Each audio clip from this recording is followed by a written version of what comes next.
The Armed Services Committee, and he represents New Jersey's 1st District. And good morning to you. Nice to see you. Good morning, Alex. Thanks for having me on. Now, explain to me why you are actually in favor of releasing these photos. I think in a democracy, the more information out there, the better. Unless the information would interfere in an ongoing operation and jeopardize our people in some way, I think the general rule in a democracy should be the people should know what's going on. Okay. You've heard reports that the families of those Navy SEALs that conducted this operation are fearing for their safety right now. So couple that with any other retribution as a result of these pictures, which I'm going to have you not describe, but give me a little bit of detail about.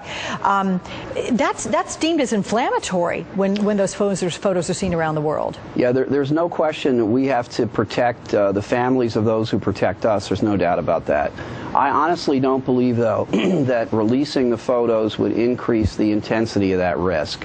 Frankly, I think what increased that intensity was some very sloppy discussion of where the SEAL team was based. I just don't know how that got out and why people did that. But look, Justice Brandeis said, you know, sunshine is the great antiseptic of democracy. And letting the light shine on information, I think, keeps us stronger rather than hiding things, which I think makes us weaker. Any concern that those photos are going to somehow get out onto the internet and not through the control of the United States government? No, I think that the men and women who work for the CIA have a lot of integrity, and they're not going to leak these photos. And this is not the National Enquirer. You know, this is a pretty good organization. Right. Okay. But so I don't think that's going to happen. When you saw them, what was your first reaction? I was disturbed because I was reminded of the images on the faces of kids I've seen who lost their parents on 9/11. That's what I thought of. And for me, that was a far more disturbing image than what I saw yesterday. The look on the faces of Americans and others who will never have their mom or their dad or their son or their daughter back. So it reminded me of what we lost on 9/11.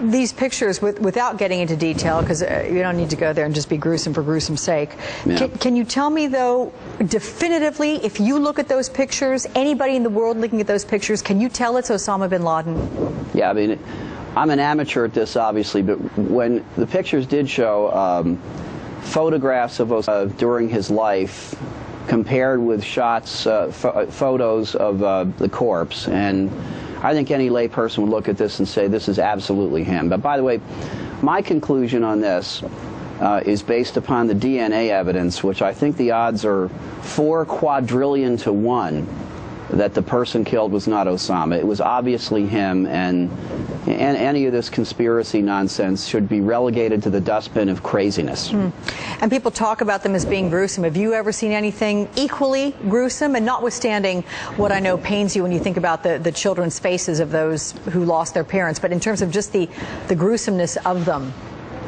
Well, you know, certainly I've been involved in some law enforcement matters with prosecutors, and when someone's shot in the head, it's a pretty gruesome thing to look at. I mean, I would just say to you that Osama bin Laden died the horrible, gruesome death he so richly deserved, and that's what the photos really show. All right, Democratic Congressman Rob Andrews, thank you so much. Good to see you. Thank you, Alex. Well, this crime brings a whole new meaning to the phrase robbing the cradle.